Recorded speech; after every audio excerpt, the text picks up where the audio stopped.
What's up, everybody, and how are ya? Welcome back to the Arya Habibi show. And as always, thank you to everyone who's been tuning in, and thank you for everyone who's been subscribing. If you haven't subscribed yet, please consider subscribing to the channel. If you missed last week's video, I'm going to go ahead and leave the link for that right up here so you guys can check that out. It's all about Canada. It was a perfect time for Canada Day, so if you missed it, make sure you check that out to catch up. And this week's episode, y'all got me mad, okay? Y'all got me mad. So I'm gonna have to make this episode this week, and it's about a bunch of things that the Simpsons actually have predicted. Because some of you guys have been posting some stuff recently, and I'm just like, how do these people believe this stuff? So today we're gonna take a look at everything that the Simpsons actually predicted, okay? We're not gonna talk about any garbage, we're not gonna talk about anything, we're gonna talk about the things that they actually did. And trust me when I say that if there's anyone who's gonna tell you about this, it's probably a good idea that it's me. I mean, I'm born on the same day as Homer Simpson, for God's sakes. Look, it's May 12th, not on the same year, but we're born on the same day. So please let me educate you and let me debunk some of these myths about what the Simpsons have actually predicted. And big shout out to my boy Steven Nadeau. This was actually his idea, so thank you very much for that.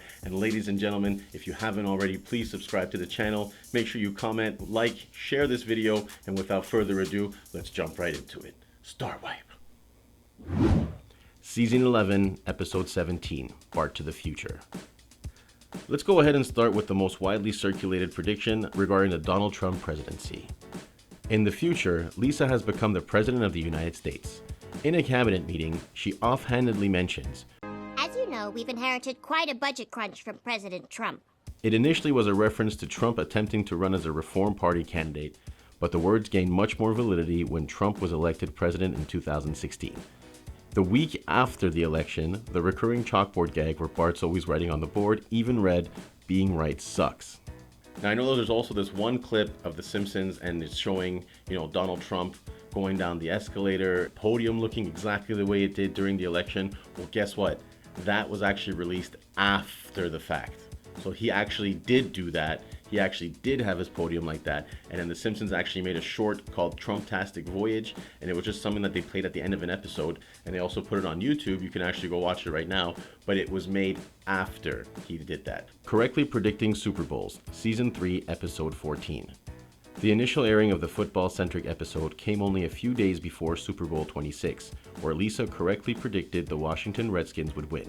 The next year, the staff decided to dub in the names of that year's competing teams, and they were once again correct, with the Dallas Cowboys being known as the victors.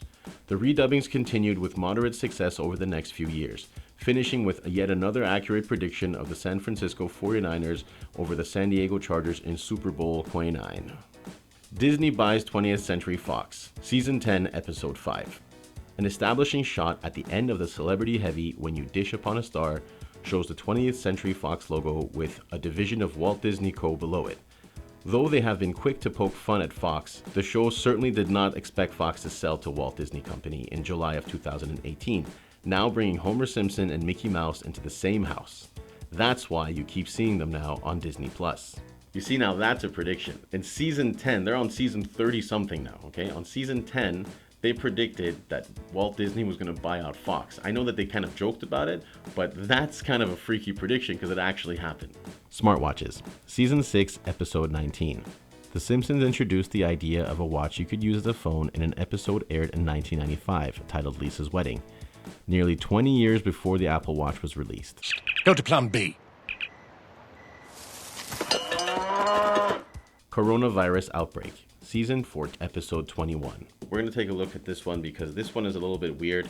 They didn't necessarily predict Corona like a lot of people are saying, but there's a lot of shocking similarities, and we're going to clear up that little bit of a myth right now. This is a very popular one currently online. In this episode, Japanese packagers accidentally ship a disease known as the Osaka flu to Springfield. While it predicted the international spread of a respiratory illness, the cloud of infection did not hail from Wuhan, China, where the 2020 coronavirus began. Additionally, the image of Kent Brockman, the newscaster, is from a completely different episode. If you look closely, coronavirus has clearly been added in. The original sign says Apocalypse Meow and is from a much later episode. And this is literally why I decided to make this episode. This one really pissed me off because it's so clearly, obviously fake. How could you not see that? You just have to zoom in. We have zoom in for a reason nowadays, you know what I'm saying? So make sure you keep your eyes, your O's, your ears, your nose, your ass, everything open Just look. All you gotta do is God gave you 2 eyes. Just freaking use them. Autocorrect. Season 6, Episode 8. This is one of the few cases when The Simpsons not only made a prediction, but actively contributed to events. A quick gag has Dolph writing a memo, beat up Martin on his Apple Newton. The text then translates to eat up Martha, a clear crack at the PDA's poor handwriting recognition. Sources allege that years later, when Apple was working on the iPhone keyboard, employees knew that autocorrect was something they had to nail. They would even quote, eat up Martha to each other to signal the feature's importance. So that's actually a really cool one, because if you think about it, without The Simpsons, our autocorrect today would have been much worse. And I say much worse because it's not absolutely perfect yet. Like, it still corrects some words to, ducking or shot. Like, just understand what I'm trying to say, man. FIFA's corruption scandal and World Cup results. Season 25, Episode 16. The Simpsons' take on the World Cup involves Homer being brought into the world of refereeing, mainly due to the FIFA organization having a shortage from massive corruption. Though he gets the temptation, he decides to call the big game fairly, leading to Germany winning the World Cup. This is where it gets weird. First of all, Germany did actually end up winning the World Cup that same year, but what followed in 2015 was not as joyous, as FIFA employees underwent a slew of arrests following accusations of bribery, fraud, and money laundering. Damn, son. Siegfried and Roy Tiger Attack. Season 5, Episode 10. In an early episode, Mr. Burns decided to build a casino in Springfield, and there were Vegas references everywhere. One came from the likes of Gunther and Ernst, a clear Siegfried and Roy analog whose act ends in tragedy with their white tiger Anastasia attacking them.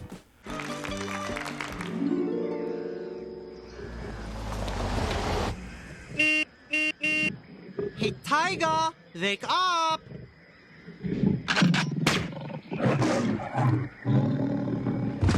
Though this one is a bit more understandable given the fact that they're working with a freaking tiger, Roy Horn was attacked 10 years later after the episode aired. You're not Carol Baskin or whoever the other guys were, so you gotta figure that shit out. Like, you're bound to get bit at some point. Video chats. Season 6, Episode 19.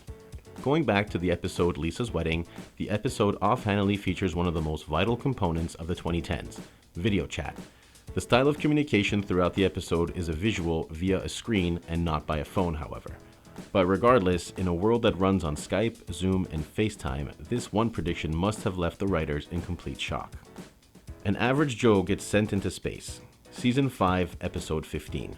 In a famous Simpsons storyline, NASA elects to send an average person into space to increase ratings for shuttle launches.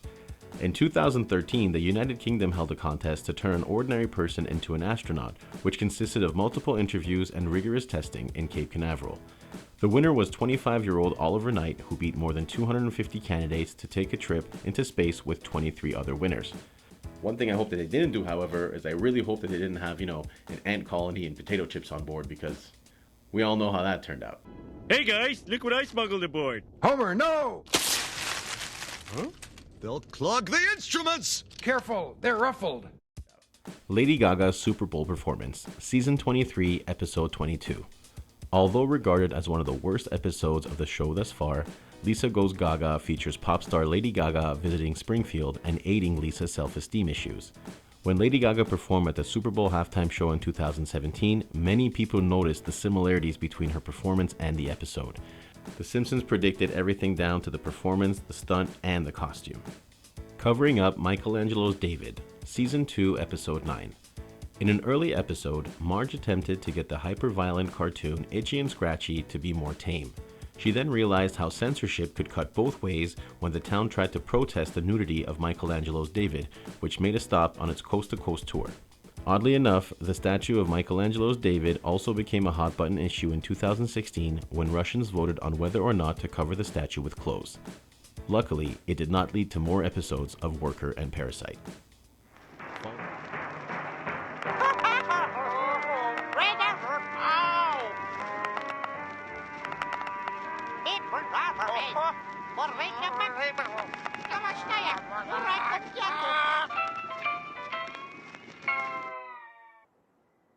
What the hell was that? Faulty Voter Machines, Season 20, Episode 4. In the cold open of the 19th installment of the Treehouse of Horror linked to the 2008 presidential election, Homer goes into a booth to attempt to vote for Barack Obama, only for the computerized machines to count it as a vote for John McCain. It took a full election cycle for this one to occur, as a 2012 viral video depicted a voting booth in Pennsylvania doing the exact same thing, with votes for Obama going to Mitt Romney. Mutant Tomatoes, Season 11, Episode 5. Homer's attempt at farming led him to produce Tomako, a tomato and tobacco hybrid utilizing nuclear materials from his day job at the plant. In 2013, satire mutated into reality as fruits and vegetables near the Fukushima Daiichi nuclear power plant turned into absolute horrors. And this one's crazy. Like, look at the fruit and the vegetable and look how they mutated. It just looks so wrong. Like, I think if food looked like that, we probably wouldn't eat it. Unless you would. If you would, let me know which one of these fruits and vegetables you would eat in the comment section down below. The Higgs boson particle, Season 10, Episode 2. Inspired by the work of Thomas Edison, Homer becomes an aspirational inventor in the show's 10th season. One cutaway gag involves Homer scribbling profusely on a chalkboard, the bottom of which shows a math equation. More than a decade later, scientists discovered the Higgs boson particle, also known as the God particle, startled to find that its mass was similar to Homer's work. It's a scientist. Scientists found out 10 years later that what Homer was writing on the chalkboard was so similar to what they found out about the God particle. Insane. I don't even know how to explain that one. That one's a freaky one. The Albuquerque Isotopes.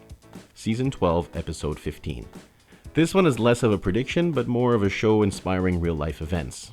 Hungry Hungry Homer involves Homer going on a hunger strike to protest his baseball team, the Springfield Isotopes, move to Albuquerque. Only about a year later, the Calgary Cannons minor league team relocated to New Mexico, and the Albuquerque Tribune ran a poll for the new team name. Surprisingly enough, the fans came out in droves, and much to Homer's chagrin, the Albuquerque Isotopes actually became a team. The Shard, Season 6, Episode 19. Here's a too eerie to be a coincidence prediction.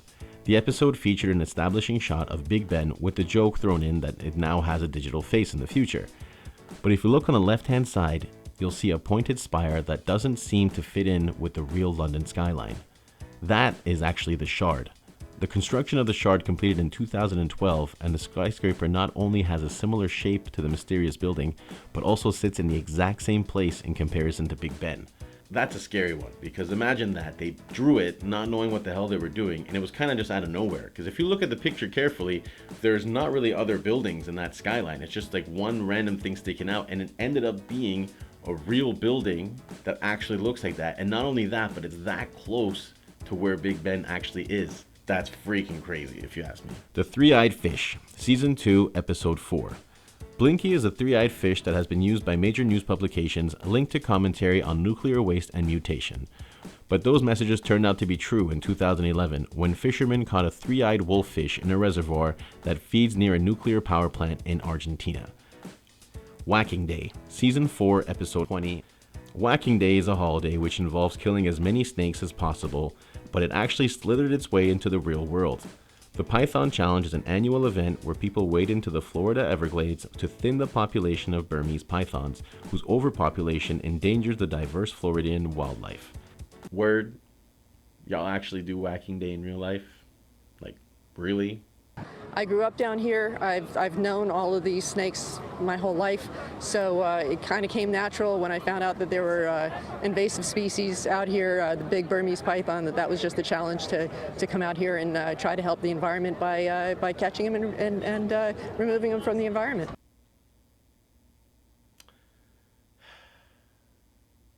I don't even know what to say about you no more, Florida. I think the only way to solve this issue at this point is we're just going to have to go ahead and call up Barry White. And you like snakes, don't you, Barry White? I love the sexy slither of a lady snake. Oh, baby. Donut-Shaped Universe, Season 10, Episode 22.